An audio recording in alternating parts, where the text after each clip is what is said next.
Alors, une vieille image, et il y a clairement un problème de dynamique des luminosités.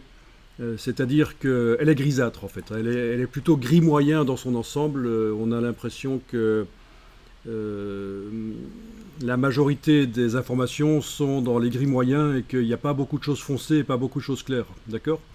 Quoique ici ça va encore, hein, mais allons voir un peu ce qu'on appelle l'histogramme. Menu fenêtre, histogramme. Voilà. L'histogramme, justement, il montre l'occupation des pixels. Qu'est-ce qu'ils font dans l'image, les pixels? Ok. Dans le menu de la palette histogramme, vous pouvez demander un affichage agrandi, ce sera un peu mieux. D'accord, donc menu fenêtre histogramme, et vous avez ce graphique indique les quantités de pixels dans l'image, et à droite, à gauche ici, c'est ce qui est le plus foncé, et à droite, c'est ce qui est le plus clair. Et vous voyez que la plupart des pixels, ben, ils sont surtout dans les gris moyens en fait, hein. Donc au niveau la dynamique de l'image, on va essayer de voir si on peut améliorer ça grâce à un calque de réglage de type niveau. Donc ça va se passer dans la palette des calques. La palette histogramme, vous n'en avez plus besoin en fait. Vous pouvez la fermer. C'était juste pour voir. Elle permet de faire plus de choses que ça et sur des images couleurs aussi, hein. C'est vraiment se renseigner sur les pixels, qu'est-ce qui donne comme information dans l'image. Donc dans la palette des calques, je vais mettre un calque de réglage, cette fois-ci de type niveau.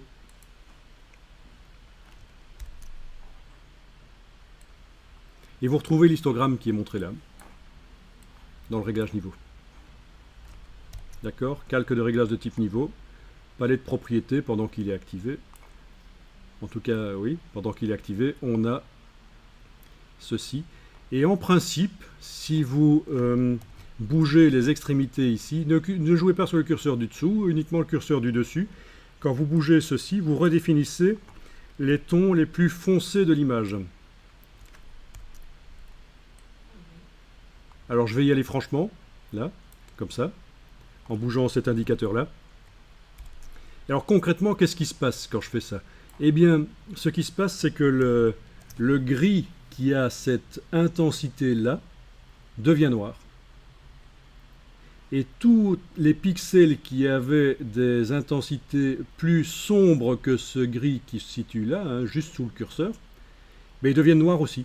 Donc on perd des informations. Mais ça améliore l'aspect de l'image. Ça rend plus lisible l'image.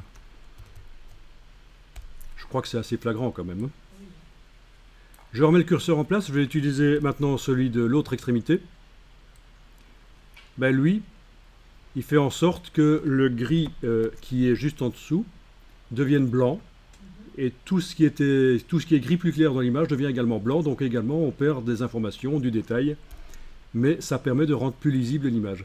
En jouant sur les deux, on arrive à améliorer l'aspect des images. Sur les deux extrémités. Bon, mais dans ce cas-ci, je pense que celui de droite, je ne vais pas y toucher parce qu'en fait, la fumée blanche ici devient sur un fond blanc si je fais ça. C'est vraiment du cas par cas. Donc dans ce cas-ci, il ne faut pas faire ça. Alors, comment ça s'appelle la technique ici? C'est l'écrêtage de luminosité. Oui. On avait fait de l'écrêtage de transparence tout à l'heure, mais ici c'est l'écrêtage de luminosité. Donc je ne vais jouer dans ce cas-ci sur cette image que sur la partie redéfinir les pixels les plus sombres. Et également je vais tester ceci, c'est le curseur du milieu, c'est l'intensité des tons moyens. Ça c'est pour faire des retouches d'image rapides. En moins de 30 secondes, on peut améliorer rapidement une image. Si vous avez plein de centaines d'images d'archives à améliorer, ça peut aider. Voilà. Je pense qu'au niveau lisibilité de l'image, si j'enlève l'œil en face du calque et je remets, on voit que c'est quand même un peu plus correct.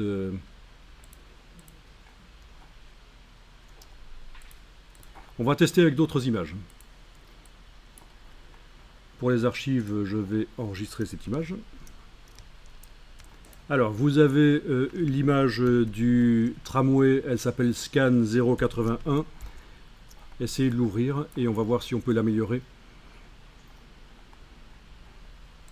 Donc, c'est soit des images qui ont été mal numérisées, soit des vieilles images. Et au niveau du développement photo et du vieillissement de la photo, ben, ça devient fort gris moyen. Et on peut voir si on peut donner un peu plus de pêche et de dynamique aux images grâce à la technique ici. Donc,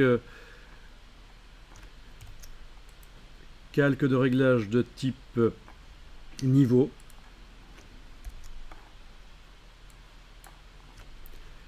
On voit que la majorité des pixels est dans les tons moyens, puisque les extrémités fort sombres et fort claires, si le fort clair, il y en a beaucoup.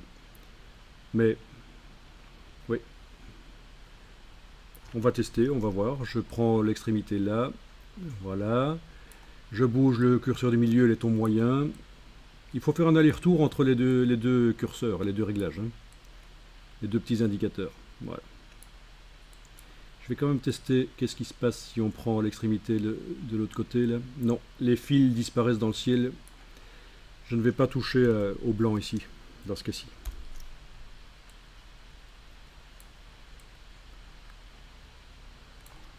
Voilà, ça c'est la retouche rapide. Oui, c'est pas mal quand même. Si je mets l'œil en face du calque et que je l'enlève, je vois que la lisibilité de l'image a changé. On arrive quand même à améliorer les choses. Avant, après. Avant, après. On a comme une espèce de couche de poussière qui s'en va de l'image en fait. Hein. Et ça, c'est sur des images noir et blanc. Vous allez voir que sur des images couleurs, on peut également faire ça.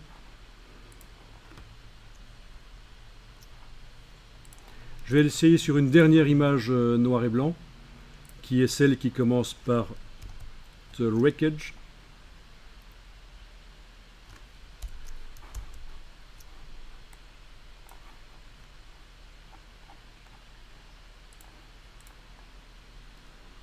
Voilà.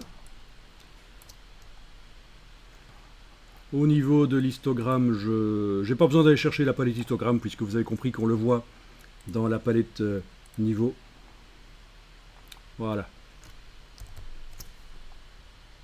L'image numérique ici n'utilise pas les possibilités des pixels les plus clairs et des pixels les plus foncés. Elle ne contient que des gris moyens foncés et moyens clairs. Et ça se voit, l'image au niveau de la dynamique, c'est pas terrible. Alors, je déplace les petits curseurs. Typiquement, quand on a une image comme ça, c'est clair que un truc qui va améliorer, même sans regarder l'écran, c'est de faire ceci. De ramener les indicateurs de gauche et de droite sur le bord de l'histogramme. Avant, après. En plus de ça, je joue sur le curseur du milieu pour l'intensité des tons moyens.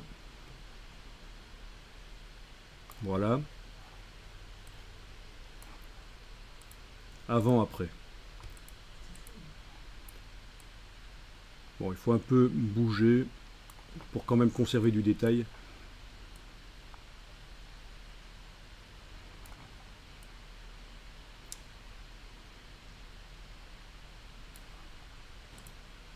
Voilà.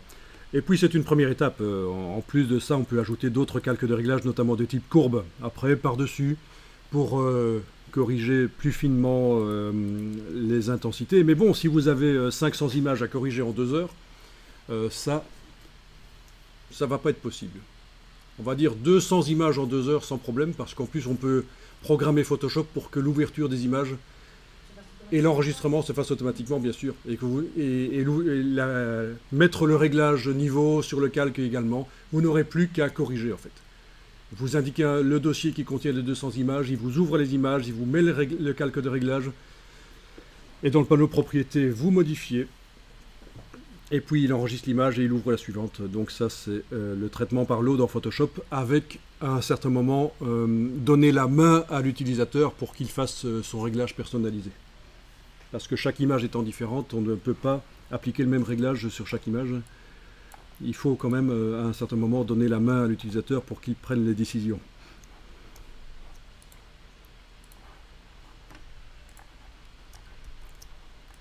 Bien, on va essayer sur des images problématiques en couleur.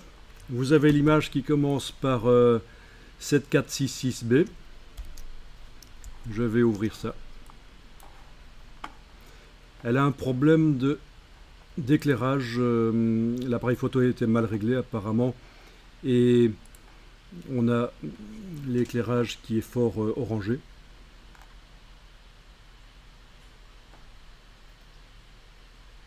Alors, elle est où? Ok, elle est là. 7466B. Voilà. Voyons si on sait améliorer l'aspect de l'image. C'est peut-être bien hein, dans certaines publications. Le fait que les images aient une dominante colorée peut être intéressant dans certaines publications. Mais supposons qu'on veut essayer de neutraliser un peu cet éclairage orangé. J'ajoute le réglage niveau. Et je ne modifie pas les curseurs ici. Parce que ça, c'est agir sur les 3 couches en même temps. Et c'est typiquement quand on veut modifier la luminosité, la dynamique, la luminosité. Mais ici, on a un problème de couleur. Donc il va falloir descendre sur chacune des couches dans le réglage niveau. Vous voyez, rouge, vert, bleu. Bon. Eh bien, on va tester un truc même sans regarder l'image. C'est-à-dire que on va essayer d'amener les curseurs dans la couche rouge, par exemple ici, de chaque côté comme ça. Dans la couche verte, de chaque côté comme ça. Et dans la couche bleue aussi. Voilà, incroyable. Vous voyez ce qu'on obtient? Super astuce, plutôt que de passer beaucoup de temps à essayer de récupérer l'histoire. Première chose à faire, essayer de redéployer l'histogramme pour qu'il utilise toute la gamme dynamique possible. Et j'ai même pas regardé l'image pendant que je faisais ça. Hein. Alors, il est possible qu'il y ait du détail qui soit bouffé. On a du blanc qui apparaît sur les fauteuils. Bon, ben là, il suffit d'aller voir si on peut récupérer un peu sur les couches. Si c'est important de récupérer le détail sur les fauteuils, là. Allez voir un peu à quel niveau ça va se situer. J'ai peut-être écrété un peu trop. Voilà. Ouais.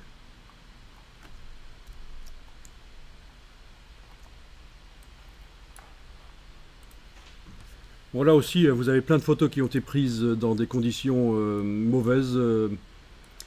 Éclairage par tube fluorescent ou... Et ben voilà, vous allez pouvoir corriger ça rapidement. Alors la question qu'on me pose souvent c'est: et si j'ai pris plein de photos au même endroit, est-ce que je peux leur appliquer le même réglage? Il faut essayer. Mais en général ça ne marche pas, parce que si on s'est déplacé dans le local, il faut quand même faire un éclairage un peu personnalisé. Ça peut peut-être aider d'appliquer le même réglage à toutes les photos, un réglage générique, et puis de faire un deuxième passage pour modifier un peu les réglages en fonction de chaque photo.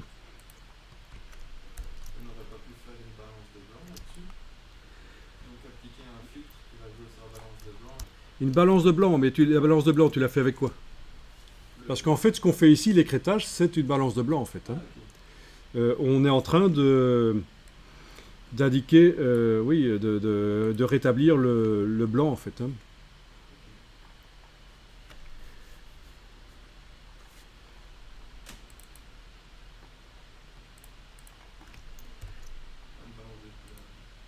Ah, tu parlais de balance des couleurs, oui. Balance des couleurs, oui, c'est à tester aussi, mais je pense que quand on a affaire à des images qui ont des dominantes de couleurs, ça peut être une bonne solution de passer par ceci. La balance des couleurs ne va pas modifier la dynamique, les contrastes et la luminosité. Il faut vraiment tester et après tu sens vers quoi tu dois aller. Maintenant, la balance des couleurs peut s'ajouter à ça, hein, en plus. Là, on est dans une logique de retouche plus longue, alors. On n'est plus dans 1 minute pour faire une retouche sur une photo. Vraiment, cette technique de l'écrêtage de l'histogramme, c'est génial pour retoucher rapidement des photos.